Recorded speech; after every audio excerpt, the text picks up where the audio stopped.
안녕하세요. 저는 30대 후반 남자입니다. 세상에는 참 다양하게 미친 사람들이 많다곤 하지만 제 주위에도 그런 사람이 있을 줄은 정말 꿈에도 몰랐던 것 같아요. 저희 부부에게 일어난 일에 대해 사연을 적어 보내봅니다. 제 아내는 많이 나아졌지만 여전히 많이 불안해하고 있어서 불특정 다수인 여러분들이 제 이야기를 듣고 아내에게 잘했다고 얘기를 해주셨으면 좋겠다는 마음에 익숙하지 않지만 글을 써내려가 봅니다. 다소 길고 서투른 글이 되더라도 너그럽게 양해 부탁드려요. 이렇게 사연을 보내보는 것을 태어나서 처음 해봐서 걱정스럽네요. 제가 풀어나갈 이야기는 바로 처가댁과 관련한 이야기입니다. 제 아내의 집안일인 것이죠. 제 아내는 좋게 말하면 지고지순한 타입의 여자고 나쁘게 말하면 휘둘리기 쉬운 사람이에요. 약간 본인의 줏대가 없다고 해야 하나? 중요한 결정을 내려야 하는 순간에도 꼭 물어보는 사람이죠. 저는 아내가 그런 모습을 보이지 않든 아내란 사람 자체를 사랑합니다. 누군가가 보기엔 우유부단하단 말을 할 것이고 누군가가 보면 순하다고 얘기할 것이 분명해요. 하지만 그런 모습들조차도 제 눈에는 사랑스럽게만 보이거든요. 저는 20대 초반에 카페에서 공부하고 있는 아내를 보고 말 그대로 첫눈에 반했습니다. 그래서 정말 끈질기게 쫓아다녔고 구애했어요. 아내는 처음에 제 마음을 거절했지만 1년 동안 쫓아다녔더니 그 정성에 감동을 한 것인지 제 고백을 받아줬죠. 그렇게 제 나이 28에 4살 어린 아내와 연애를 시작했습니다. 아내와 연애를 하면서 전 더욱 행복해졌습니다.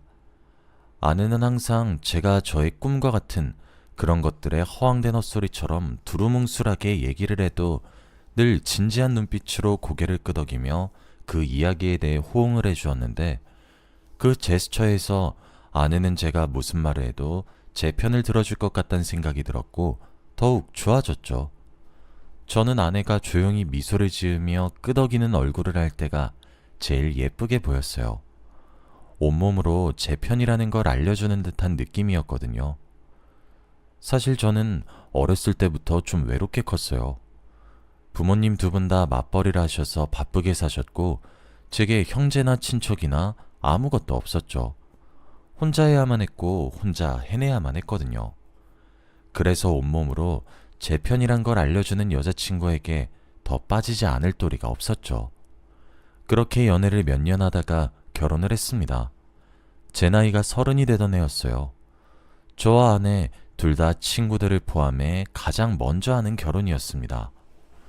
아내는 26이란 나이에 저와 결혼을 한 것이니까 요새 보기 드물 정도로 이른 결혼이긴 하네요. 그런데 결혼 이후 아내의 태도가 조금 묘해졌다고 해야 하나? 이게 별 대수롭지 않게 넘어가라고 하면 넘길 수 있을 정도로 아주 사소하고 소박한 사이즈의 문제인데 넘어가자니 찝찝한 느낌이 들고 짚으려고 하니 조금 이상한 사람이 될 것만 같고 그런 느낌이 폴폴 풍기는 행동들이 몇 가지 있었어요. 그래도 사랑하는 아내인데 뭔들 이해하지 못했겠습니까? 그래서 저는 찝찝하긴 하지만 그 문제를 넘기는 방법을 택했죠. 그런데 아내의 행동들이 묘한 이유가 있더군요. 전 그 문제를 멍청하게도 결혼을 하고 한참 뒤에 알게 되었습니다. 아내에게는 5살이 많은 언니가 하나 있습니다. 제게 처형이 되는 사람인 셈이죠. 저는 연애하던 시절부터 처형을 만났었는데 처형은 저를 조금 불편해하는 것 같았어요. 그래서 제가 정말 하나부터 열까지 전부 맞춰주었습니다. 처형은 정말 겉으로 보기에 완벽한 사람이었습니다. 제가 본 것만 얘기를 해도 일단 여동생인 아내를 무척 끔찍하게 아끼는 것처럼 보여요. 처형의 직업은 승무원이에요. 그래서 그런지 얼굴도 정말 예쁩니다. 비행을 하는 날이면 면세점에 들려서 꼭 아내 몫의 화장품이나 명품 지갑, 명품 가방 등등 조그마한 것이라도 꼭 사오고 저희 부부끼리 오붓하게 맛있는 거나 사 먹으면서 데이트하라며 레스토랑 상품권도 턱턱 손에 쥐어주시거든요. 일단 적어도 물질적으로 아내에게 해주는 것을 보면 정말 많이 아끼는 것처럼 보입니다. 그리고 처형의 성격이 정말 똑부러지다는 생각이 들 정도로 야무진 사람이라서 아내가 잘못된 선택을 하거나 이런 경우가 생기면 꼭 아내를 붙잡고 하나부터 열까지 줄줄줄 따지고 들기도 합니다. 좋게 말을 해봤자 좀 피곤한 성격인 정도인데 이게 듣는 사람이 불편해서 그러지 못하게 하면 막 불편해서 죽을 것 같은 감정들이 다 보여서 아내도 맞춰주고 있는 것 같아요. 그래도 표면적으로 자매끼리 서로를 살뜰히 챙기기도 하고 나빠 보이지도 않아서 별 걱정을 하지도 않았어요. 아니, 사실 아무런 생각이 없었다고 봐야 더 정확하겠네요. 연애하던 시절부터 되게 찝찝했습니다. 처형이 제게 표면적으로는 무척 잘해주었거든요. 그런데 뒤를 돌아서면 저를 불편해한다는 듯 아내에게 뉘앙스를 흘리니까 난감하더라고요. 제가 아내에게 그렇게 실례였나 물어보면 아내조차 자신의 언니 편을 드는데 제가 아무리 스스로를 객관적으로 파헤쳐봐도 그 정도로 무례한 사람이 아니었거든요. 그래서 매번 조금 억울했던 것 같아요. 그리고 왠지 모를 위화감이 들기 시작했죠. 그러던 어느 날이었습니다. 제가 그 위화감의 정체를 알게 되어버린 것이죠. 그때 저는 회사에서 출장을 가야 했던 날이었고 아내는 일을 하러 가지 않는 휴무 날이었어요. 처형도 비행이 쉬는 날이었나 보더군요. 3박 4일간의 출장 일정이었고 아내가 그 짐을 손수 싸주었고 잘 다녀오라고 절 배웅해 주었죠. 이 맛에 결혼하는구나 하고 출장을 떠났고 정말 열심히 일을 했어요. 그런데 출장에서 클라이언트와 협상이 정말 빠르게 이루어지게 되었고 3박 4일간의 일정을 생각했던 저희는 예상보다 하루 일찍 빠르게 돌아올 수 있었습니다. 회사 측에서는 저희의 성과에 크게 기뻐했고 흡족해했습니다. 그래서 그런지 하루 일정이 빠르게 완료된 만큼 회사에 출근을 하지 말고 휴가를 보내라고 하셨죠. 신이 난 저는 아내에게 이 같은 사실을 알려주려고 전화를 걸었습니다. 그런데 세 차례 전화를 거는 동안 아내가 전화를 전부 받질 않았죠. 메시지를 남길까 했지만 그냥 그러기보다는 서프라이즈 이벤트로 아내를 깜짝 놀래켜야겠다는 생각을 했습니다. 집으로 돌아오는 길에 와인과 케이크와 꽃다발을 샀고 정말 기쁘고 가벼운 마음으로 집을 들어왔어요. 그런데 절 맞이한 것은 환하게 활짝 웃고 있는 아내의 모습이 아니라 개판 5분 전인 집안꼴이었습니다. 접시랑 컵은 산산조각이 나 있어서 주방 근처에는 유리조각이 즐비했어요. 그냥 누군가가 집을 여기저기 뒤진 것은 아닌가 합법적인 의심이 들 정도로 난장판이었어요. 정말 심장이 덜컥 내려앉는 것 같았고 아내를 찾아 헤맸습니다. 혹시 무슨 일을 당해서 제 전화를 못 받은 것은 아닌가 싶은 마음에 정말 발을 동동 굴렸죠. 집안 어디를 찾아도 아내의 모습은 코빼기도 비춰지지 않았어요. 그러던 순간 한 통 전화가 울리더라고요. 모르는 번호로 걸려온 전화에 혹시나 하는 마음으로 전화를 받았어요. 경찰서인데 아내분 때문에 전화를 드린 것이라며 경찰서로 나와달라고 하시더군요. 가슴이 철렁 내려앉았고 정말 다급히 차를 몰아 경찰서로 향했습니다. 사고가 나지 않은 것이 천만다행일 정도였죠. 경찰서에 간 저는 저희 집이 그 꼴이 난 진실을 마주할 수 있었습니다. 그리고 범인은 처형이었죠. 처형은 제가 3박 4일간의 출장을 떠난다는 사실을 알고 있었고 그때 본인의 비행기도 쉬어서 그런지 무슨 대낮부터 술을 진탕 잡수셨나 봅니다. 그리고 다른 때와 다름없이 만만한 동생인 제 아내를 불러냈다고 해요. 전 그동안 여태껏 아무것도 몰랐는데 매번 그런 식으로 행동했다 하더군요. 그런데 아내가 이번에 휴가를 받게 된 이유가 몸이 너무 좋지 않아서였어요. 그래서 제가 출장을 간 기간에 아내 혼자 마음 놓고 쉬기 위해서 3박 4일 동안 휴가를 쓴 거였죠. 마침 처형이 전화를 걸었을 때 아내는 곤히 자고 있었나 봅니다. 그리고 술에 취한 처형은 그 사실에 매우 분노했더군요. 술에 진탕 취해 저희 신혼집의 초인종을 눌렀고 그 소리에 자다 깬 아내는 깜짝 놀라 문을 열어줬죠. 그리고 처형의 깽판은 시작된 거였어요. 입에 차마 담기 힘들 정도로 험한 욕설은 기본이었고 손에 잡히는 것들은 죄다 깨부시고 던지고 난리가 아니었나 봅니다. 그 와중에 저희 아내에게 손끝 하나 대진 않았더군요. 아내에게 상처가 생기면 제가 바로 알게 될 테니까요. 그런데 그 난리는 아내에게 수년 동안 이어져 왔었던 일이었고 그렇게 화가 나서 눈이 돌아간 자신의 언니를 아내는 말릴 수 없었다고 생각하고 있던 거였습니다. 몰랐다고 미안하다고 무릎을 꿇고 두 손 모아 싹싹 빌었는데도 처형은 화를 풀지 않았고 그 괴성과 소란에 결국 저희 이웃 주민의 신고로 경찰이 출동한 거였습니다. 출동한 경찰이 처형에게 수차례 경고를 했음에도 불구하고 처형의 난동은 멈춰지지 않아 결국 체포할 수밖에 없었다고 하더라고요.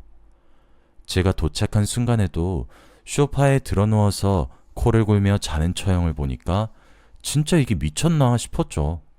저는 장모님께 전화해서 처형을 데려가시라고 말씀을 드렸는데 장모님도 마치 매우 익숙하다는 듯 한숨을 쉬며 알겠다 하시길래 어이가 없었고 그 상태로 아내만 잡아 끌고 집으로 데려왔습니다. 제가 가장 슬펐던 것은 아내의 태도였어요. 저는 처형의 아나무인이며 저런 진짜 난생 처음 보고 어디 가서 듣도 보도 못한 태도를 가졌고 제 가정에 문제를 만들었기 때문에 처형에게 무척이나 화가 나 있었습니다. 그런데 아내는 그게 마치 자신의 탓이라는 듯 제 눈치를 보고 있었죠. 그때 순간 여기서 끝이 아니겠다는 생각이 아닌 확신이 들기 시작했고 아내에게 휴대폰을 내놓으라고 얘기했습니다. 아내는 주지 않으려고 하더군요. 제가 정말 화가 났으니 그냥 달라고 조용히 얘기하니까 망설이다가 결국 제게 휴대폰을 건네줬어요. 그리고 아내의 휴대폰을 열어 처형과 아내가 나눈 가장 최근의 연락을 먼저 봤습니다. 그동안 아내가 사람을 맞춰주는 것을 왜 이렇게 잘하는지 항상 궁금했습니다. 그런 아내가 싫다는 것이 아니라 마치 의견이 없는 사람인 것 같아서 의아했어요. 아내에게 당신이 먹고 싶은 것을 먹자고 해도 음식 메뉴 하나조차도 제 의견에 의지하는 사람이었거든요. 저는 아내를 사랑했기에 그런 점도 개의치 않아 했지만 말이죠. 그런데 그럴 수밖에 없겠다 싶더군요. 처형과 아내가 나눈 대화는 자매라고 할 수 없을 정도로 무척이나 일방적이라고 봐도 될 만큼 폭력적인 대화였습니다.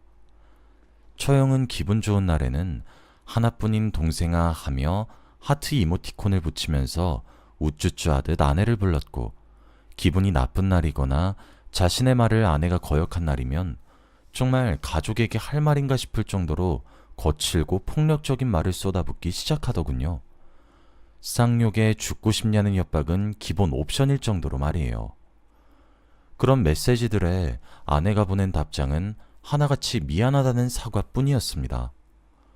언제인지 가늠도 잡히지 않을 그 옛날부터 아내는 그런 폭언과 폭행에 시달렸던 거였죠. 그뿐만 아니라 잦은 돈 요구에 과한 바람을 요구하기까지 하는데 진짜 기가 막히더라고요. 매일 소리 지르는 처형에게 시달렸을 아내의 인생이 뻔히 보여서 눈물이 앞을 가렸죠. 처형과 대화를 올려보다가도 아내에게 저와의 이혼을 종용하는 듯한 메시지들을 봤을 때는 분노를 참을 수 없었습니다. 아내는 화가 머리끝까지 난 제게도 미안하다 미안하다 하면서 훌쩍이는데 얼마나 가슴이 아프던지. 제가 더 화가 났던 점은 장인어른과 장모님이었습니다. 제 아내가 처형의 감정 쓰레기통 마냥 개만도 못한 취급을 당하는 것을 다 인지하고 있었으면서 바로잡지 않으시더군요. 제 아내도 처형과 같은 두 분의 친딸인데 말이에요. 저는 그동안 처형이 본인 동생을 아주 소중하고 중요한 존재로 여기는 줄 알았습니다. 보통의 형제자매 사이와는 달리 매우 살갑다고 생각하고 있었어요. 그런데 아내와 살을 부대끼고 살았으면서 왜 이런 일을 겪고 있었는지, 아내가 아무리 숨겨도 제가 왜 진작에 알아차리지 못했던 것인지 정말 스스로가 한심하더라고요. 그렇게 스스로가 무력하게 느껴지는 것이 참... 저는 아내에게 말했습니다. 그때 아내는 저와 이세를 가지려는 준비를 하고 있었거든요. 처형이 우리 가정에 끼친 피해와 앞으로 태어날 우리 아이에게 끼칠 악영향, 그리고 처가댁은 무심한 것이 아니라 무책임한 것임을 하나하나 짚었어요. 아내는 제게 미안하다고만 하길래 저는 단호하게 처가댁과 인연을 끊으라 요구했습니다. 아내는 본인이 음식 메뉴를 뭐를 먹고 싶어 하는지도 결정하지 못하는 사람이기에 제가 단호하게 강요를 했습니다. 과하다면 과한 처사라 해도 할 말은 없지만 아내가 결정하지 못한다면 부부의 연을 맺은 제가 대신 결정하는 것이 옳고 처가댁 전부 아내에게 희생만 강요하는 꼴을 더는 두고 볼 수 없었죠. 다행히 아내는 절 많이 사랑했고 제 의견이 어느 정도 맞다고 생각한 것인지 군말 없이 따라줬어요. 저는 대신 처가댁과 인연을 끊는 대신 제가 처가댁의 몫까지 더 잘하겠다고 맹세했죠. 그 이후 저는 아내의 휴대폰 번호부터 먼저 바꿨고 모든 처가댁 번호를 차단했습니다. 저희 본가에도 연락을 드려 처가댁 연락은 전부 외면하라 신신당부를 했죠. 저와 아내는 집부터 바로 이사했어요. 조금 무리해서 말이죠. 아내에게는 이직을 권유했고 그렇게 처가댁이랑 연을 끊었습니다. 저는 아내의 손을 잡고 정신과에 데려갔어요. 심리치료를 받기를 권했죠. 처음 아내는 치료에 대해 거부하는 듯한 반응을 보였지만 제가 일사천리로 착착 진행하니까 마지못해 따라오더라고요. 하지만 반년의 시간 동안 꾸준히 심리치료를 받기 시작하자 아내의 상처는 조금씩 드러났고 드러난 상처 또한 조금씩 치유되기 시작했습니다. 아내는 심리치료를 받으면서 본인이 감정적으로 정신적으로 학대를 받아왔고 자신의 부모님이 제대로 된 역할을 하지 못했던 것을 조금씩 받아들였죠. 저는 그렇게 아내에게 처가댁의 그림자를 조금씩 걷어냈습니다. 그리고 아내의 모든 것을 바꾸면서 제 휴대폰 번호 하나만큼은 바꾸지 않았죠. 처가댁에서 난리가 났어요. 특히 처형이 말이죠. 하긴 평생 본인의 분풀이 대상이자 갖고 노는 장난감 그 이상 그 이하도 아닌 동생이 저와 결혼을 하게 되었고 이번 기회를 통해 완벽히 빼앗기게 생겼으니 체면 치를 생각도 없어 보이더군요. 저는 혼자 처가댁에 갔습니다. 아내의 정신과 진단서를 떼서 말이죠. 저는 두 분께 들이밀었어요. 아내는 지금 이미 심한 우울증세를 보이고 있었고 두 분의 영향이라고, 처형이 저렇게까지 인격적으로 망가진 것 또한 부모인 두 분의 죄라고, 그 죄값을 내 아내가 치르는 꼴은 내 두 눈에 흙이 들어가도 보지 못한다고, 아내에게 이 집구석은 단 하나의 이로움이 없는데 왜 내 아내가 연을 계속해야 할지 모르겠다고, 처형을 개가천선 만드시든지 두 분께서 바뀌지 않는 한 나는 내 아내를 더 이상 처가 사람들의 입맛대로 주무르게 하는 걸 간과하지 않겠다고 으르렁거렸죠. 쌩 난리를 칠 줄 알았던 처형조차 아내가 극심한 우울증이라고 하는 걸 듣더니 입을 다물더군요. 물론 장인어른과 장모님도 말이죠. 양심이 있다면 남은 인생 아내에게 손 벌리지 말라고 으름장을 놓았습니다.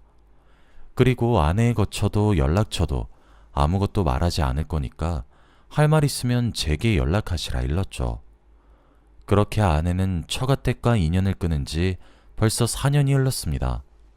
저희 부부 사이에는 예쁜 딸아이와 귀여운 아들이 하나씩 생겼고 4년이란 시간 사이에 내 가족이 되었어요. 처음 아내는 치료를 함과 동시에 또 다른 불안감이 생겼더라고요. 본인이 학대를 받았는데 아이를 잘 기를 수 있고 제대로 된 엄마가 될 수 있을까 하는 불안이요. 저는 끊임없이 아내에게 괜찮다고 말해주었습니다. 제가 보기에 아내는 충분히 극복할 수 있는 사람이었거든요. 아내는 4년이란 시간 동안 우울증을 극복했고 이제 본인이 먹고 싶어하는 음식 메뉴도 척척 고를 수 있을 정도로 아주 긍정적인 방향으로 많이 바뀌었습니다. 그리고 저는 변화된 아내의 모습도 당연히 사랑하고 있어요. 시댁에도 아내의 사정을 제가 따로 말씀드리며 사돈이라고 예의 차리시지 마시라고 부탁드렸어요. 그랬더니 저희 어머니도 이제 아내를 며느리가 아닌 딸로 바라보기 시작하셨죠.